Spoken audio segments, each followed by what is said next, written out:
பண்ணலாமா? இப்பவும் பண்ணலாம், ஒன்றும் தப்பு இல்லை.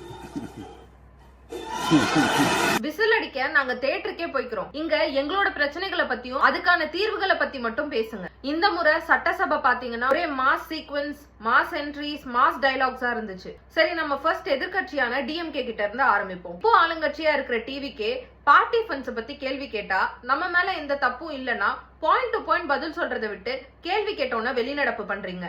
இதுதான் எதிர்கட்சியா உங்களோட கடமையா? இப்படி எடுத்தும் கவுத்தோன்னு எல்லாத்துக்கும் வெளிநடப்பு பண்ணீங்கன்னா நீங்க கேள்வி கேட்ட கரண்ட் பிரச்சனையும் பெண்கள் பாதுகாப்பும் காத்துல பறந்துராதா?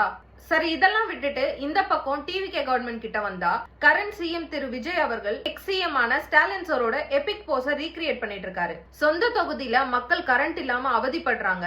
திருவள்ளூர்ல அமோனியா கேஸ் லீக்கேஜ் ஆகி ஊரே கஷ்டப்பட்டுட்டு இருக்கு. இந்த பக்கம் பார்த்தா விவசாயிகள் மேகதாதுக்காக போராட்டம் பண்ணிட்டு இருக்காங்க. இதையெல்லாம் பத்தி பேசாம சட்டசபையில இந்த ஆக்ஷன் தேவையா? இதுல சோகமான விஷயம் என்னன்னா, எதிர்கட்சிக்காரங்க பழைய விஷயங்களை பத்தி கேள்வி கேட்டா ஓடிடுறாங்க. கரண்டா இருக்கிற ஆளுங்கட்சி புது புது ஸ்டைல்ஸ் காட்டி மக்களை டைவர்ட் பண்றாங்க.